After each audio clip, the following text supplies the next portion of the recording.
अध्यक्षा महोदय, आज मैं सदन को एक कहानी सुनाना चाहता हूं। कहानी का शीर्षक है चौथी पास राजा।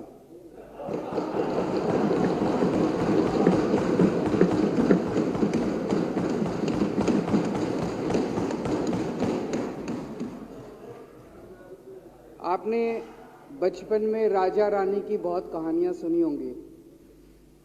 मेरी कहानी में रानी नहीं है,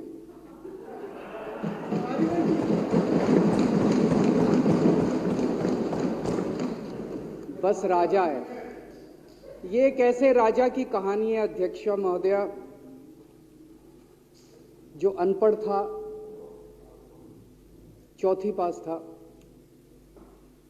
बेहद अहंकारी था, बहुत अहंकार था, बहुत ज्यादा, और पैसे की इतनी हवस थी, इतना भ्रष्टाचारी था, इतना भ्रष्टाचारी राजा था। ये एक महान देश की कहानी है। एक बहुत महान देश था, कई हजार साल पुराना देश। उस देश में एक गांव में एक बहुत गरीब परिवार में एक बच्चे का जन्म हुआ। जब बच्चे का जन्म हुआ तो ज्योतिषी ने कहा,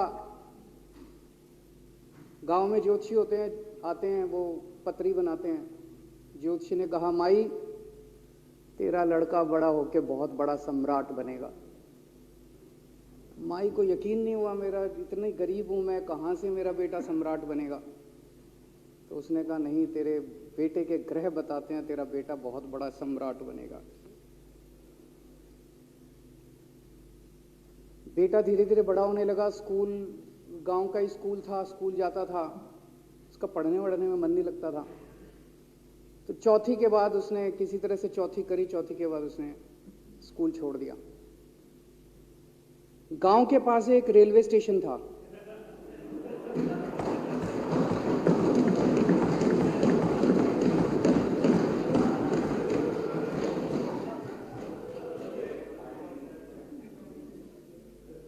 तो घर का खर्चा चलाने के लिए वो लड़का वहां स्टेशन पे चाय बेचता था। लड़के को भाषण देने का बड़ा शौक था। सारे गांव के लड़कों को इकट्ठा कर लेता, आसपास के गांव के भी इकट्ठा कर लेता, सामने वो खाट डाल लेता, उस पर चढ़ जाता और भाषण देता। धीरे धीरे आसपास के गांव के लड़के भी इकट्ठे हो गए। जिस भी चीज में भाषण देता, एक बार शुरू हो जाता तो बंद ही नहीं होता। अब ज्योतिषी ने कहा था, लड़का बड़ा हुआ, बड़ा होके एक दिन उस महान देश का वो राजा बन गया। पूरे देश में उसका नाम हो गया चौथी पास राजा। लोग उसको चौथी पास राजा कहते थे। अब उसे आता जाता कुछ था नहीं, पढ़ा लिखा था नहीं। अफसर आते, कुछ अंग्रेजी में चपर चपर करते, उसको समझ नहीं आता। अफसर जो मर्जी उससे साइन करा के ले जाते, जो मर्जी उससे साइन करा के ले जाते। अब वो कुछ पूछे अफसरों से तो उसे भी शर्म आती थी कि मैं पूछूंगा तो उनको लगेगा अनपढ़ आदमी है, पता चल जाएगा। तो उसके भी दिल में ये रहता था, यार मैं पूछूं ना पूछूं। पता नहीं किस किस चीज पे उसने चौथी पास राजा ने साइन कर दिए। फिर धीरे धीरे राजा को ये बुरा लगने लगा, यार ये मेरे को चौथी पास कहते हैं। तो उसने एक फर्जी डिग्री बनवा ली। कहीं से फर्जी डिग्री बना के ले आया, एमए की। बोला मैं एमए हूं। तो लोगों को लगा, यार ये तो ठीक नहीं है, ये तो फर्जी डिग्री हम बना के ले आया हमारा राजा। तो लोगों ने आरटीआई डाली। जो आरटीआई डालता उस पर 25,000 रुपये जुर्माना।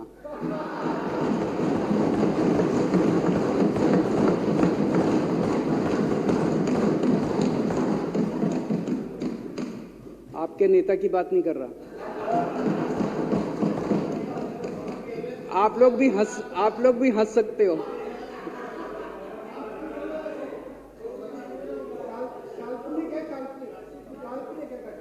तो जो आरटीआई डाले उसको 25,000 रुपए का जुर्माना, जो आरटीआई डाले उसको 25,000 रुपए का जुर्माना।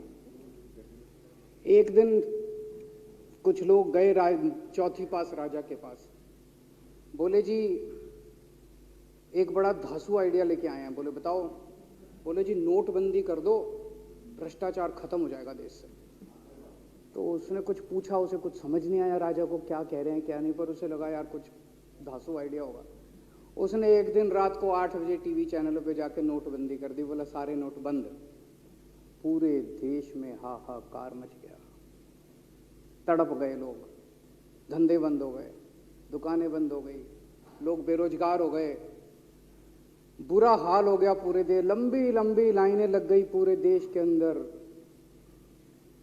लोगों ने जाके उसको कहा जी नोटबंदी कर दो, आतंकवाद खत्म हो जाएगा। ना आतंकवाद खत्म हुआ, ना भ्रष्टाचार खत्म हुआ, देश बर्बाद हो गया। वो महान देश जिसका वो राजा बना था, वो देश 10 साल 15 साल 20 साल पीछे चला गया उस नोटबंदी से, उस चौथी पास राजा की वजह से। एक दिन कुछ लोग गए उस राजा के पास, बोले जी खेती खूब बड़ी हो जाएगी, ये किसानों के कानून पास कर दो। अब उसको कुछ अकल नहीं थी राजा को, अनपढ़ राजा था। उसने साइन कर दिए, 3 काले कानून पास हो गए किसानों के। पूरे देश के किसान सड़कों पे, जगह जगह मोर्चे, 750 किसानों की मौत हो गई 1 साल के अंदर। अंत में राजा को वो कानून वापस लेने पड़े। धीरे धीरे देश की समस्याएं बढ़ती गई, क्योंकि राजा ऐरे गहरे। इससे पहले एक और राजा आया था, मोहम्मद बिन तुगलक। वो भी ऐसे ही करता था, कभी उसने देश की राजधानी बदल दी, कभी बोला मैं चमड़े के सिक्के बनाऊंगा। उसी तरह से ये था अनपढ़ राजा, कुछ भी कर देता था। अब राजा को एक दिन लगा यार मैं तो राजा बन गया, पता नहीं कितने दिन रहूंगा। तो उसकी गरीबी में जो जीवन उसने जिया था, उसे लगा यार पैसे तो कमाने चाहिए। पैसे कैसे कमाऊं? पैसे कमाऊंगा तो जनता में छवि खराब होगी। तो उसने अपने एक दोस्त को बुलाया और उस दोस्त को बोला कि ऐसा करते हैं कि मैं तो राजा हूं, सारे सरकारी ठेके तेरे को दिलाऊंगा, सारी कंपनियां तेरे को दिलाऊंगा, सरकारी पैसा तेरे को दिलाऊंगा, नाम तेरा पैसा मेरा। तेरे को पूरे उस पे 10% कमीशन तेरे को मिलेगा, सारा पैसा मेरा। दोस्त मान गया। दोस्त को क्या था, फ्री में पैसा मिल रहा था, दोस्त मान गया। उसके बाद दोनों ने मिलके जो देश को लूटा, जो देश को लूटा। सबसे पहले वो दोस्त आया, बोला सर सबसे पहले बैंकों को लूटते हैं। तो वो बोला वो कैसे यार, बैंकों को लूटेंगे तो ये तो ठीक नहीं है। बोला नहीं ऐसे करते हैं, आप किसी बैंक के चेयरमैन को बुलाओ, उसको बोलो कि वो मेरे को लोन देगा। तो बोला लोन देगा तो वापस करना पड़ेगा। बोला वापस कौन करेगा, वापस थोड़ी करना है, आप राजा हो, वापस नहीं करना, लोन दिला दो बस। तो राजा ने एक बैंक के चेयरमैन को बुलाया, बोला इसको लोन दे। तो वो चेयरमैन की सिट्टी पिट्टी गुम हो गई, यार मैं तो मर जाऊंगा, फंस जाऊंगा, वो भाग गया। तो फिर उन्होंने ढूंढ ढांड के एक ऐसा चेयरमैन चुना जो कि सरासर भ्रष्टाचारी, जिसके ऊपर 10 फाइलें खुली हुई, जिसके ऊपर 10 केस चल रहे, उसको बुलाया। बोला देख तेरे को चेयरमैन बना रहे हैं, अब तू 10,000 करोड़ रुपए दे दे इसको, नहीं तो तेरे को जेल भेजेंगे। जेल जाना है कि पैसे दे रहा है? उसने कहा माई बाप मैं जो कहोगे जहां कहोगे साइन कर दूंगा। उसने 10,000 करोड़ रुपए का लोन उसके दोस्त को दे दिया। ऐसे करते करते 1,00,000 2,00,000 करोड़ रुपए इन्होंने बैंकों से लूट लिए। राजा ने, चौथी पास राजा ने और उसके दोस्त ने मिलकर 2-2.5 लाख करोड़ रुपए बैंकों से लूट लिए। अब बैंकों से पैसा लूटने के बाद उन्होंने देश को खरीदना चालू किया। सबसे पहले उन्होंने देश के एयरपोर्ट खरीदे, पहले 6 एयरपोर्ट खरीदे, फिर उन्होंने बिजली कंपनियां खरीदी, फिर उन्होंने बिजली के दाम बढ़ा दिए पूरे देश के अंदर, फिर उन्होंने सी पोर्ट खरीदने चालू कर दिए, फिर उन्होंने कोयले खदानें ले ली, फिर इन्होंने पुलिस को भेज भेज के जो लोगों की कंपनियां थी, प्राइवेट लोगों की कंपनियां, यहां बंदूक रख रख के उनकी कंपनियां छीन ली राजा ने और उसके दोस्त ने। हाहाकार मच गया पूरे देश के अंदर। इतनी महंगाई हो गई, इतनी महंगाई हो गई पूरे देश में। पहले गैस 400 रुपए सिलेंडर होती थी, चौथी पास राजा के आने के बाद 1100 रुपए सिलेंडर हो गई। पहले पेट्रोल 71 रुपए होता था, 97 रुपए हो गया। पहले डीजल 57 रुपए होता था, 90 रुपए लीटर हो गया। जब पेट्रोल के दाम बढ़ गए, डीजल के दाम बढ़ गए, तो सारी चीजों के दाम बढ़ गए देश के अंदर। हाहाकार मच गया।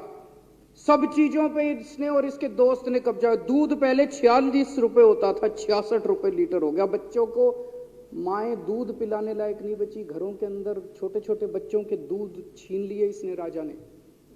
सरसों का तेल 90 रुपए लीटर होता था, 214 रुपए हो गया। बताओ, धीरे धीरे पूरे देश में हाहाकार मच गया। लोग अब राजा के खिलाफ आवाज उठाने लगे, लोग उसके खिलाफ बोलने लगे।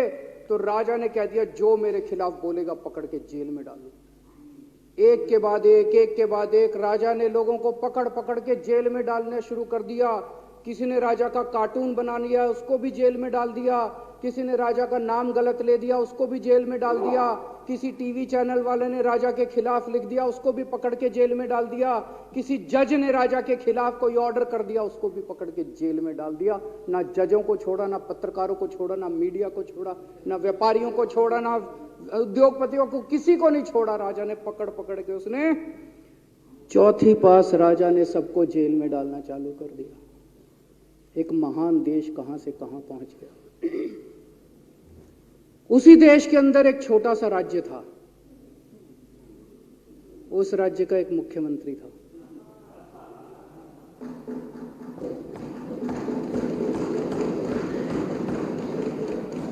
उनके चेहरे पे भी स्माइल आ गई, उनके चेहरे पे भी उम्मीद की किरण छा गई। वो मुख्यमंत्री अपने लोगों का खूब ख्याल रखता था। वो मुख्यमंत्री कट्टर ईमानदार था। वो मुख्यमंत्री कट्टर देशभक्त था। वो मुख्यमंत्री पढ़ा लिखा था।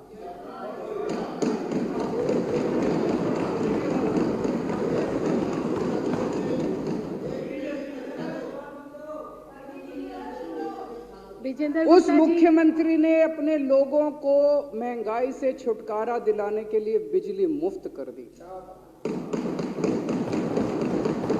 भाई साहब, उसके बाद तो चौथी पास राजा पागल हो गया।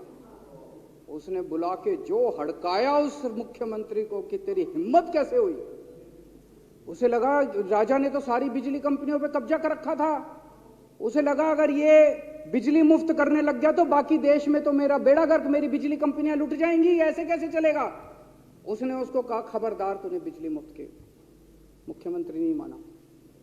धीरे धीरे उस मुख्यमंत्री ने अपने गरीबों के स्कूल ठीक करने चालू कर दिए। तो राजा ने उसको बुला के और हड़काया। राजा बोला, ये क्या कर रहा है तू, स्कूलों के में बच्चों को पढ़ाता है, तू स्कूल खोल रहा है, ये बंद कर, ये सब, ये नहीं चलेगा इस देश के। वो नहीं माना मुख्यमंत्री। फिर उसने मुख्यमंत्री ने सबके इलाज मुफ्त कर दिया, सबके लिए शानदार मोहल्ला क्लिनिक खोल दिए, इलाज मुफ्त कर दिया। राजा तो बिल्कुल ही पागल हो गया। धीरे धीरे जनता को पता चला कि राजा कैसा है। एक दिन लोगों ने उस राजा को उखाड़ के फेंक दिया।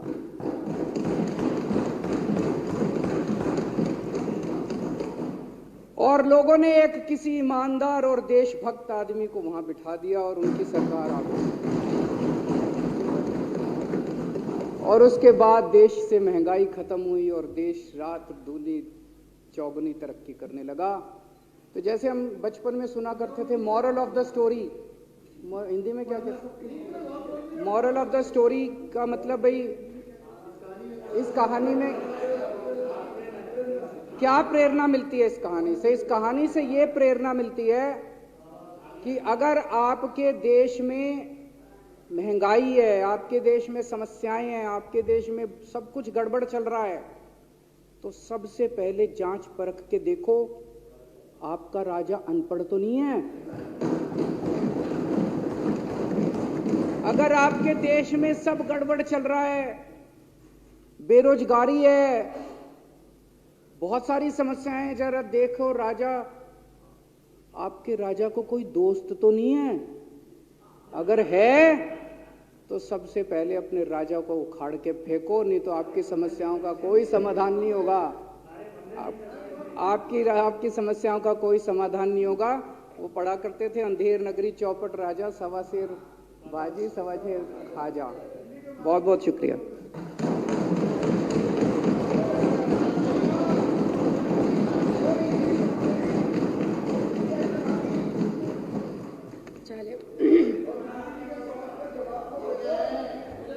संकल्प पारित करना।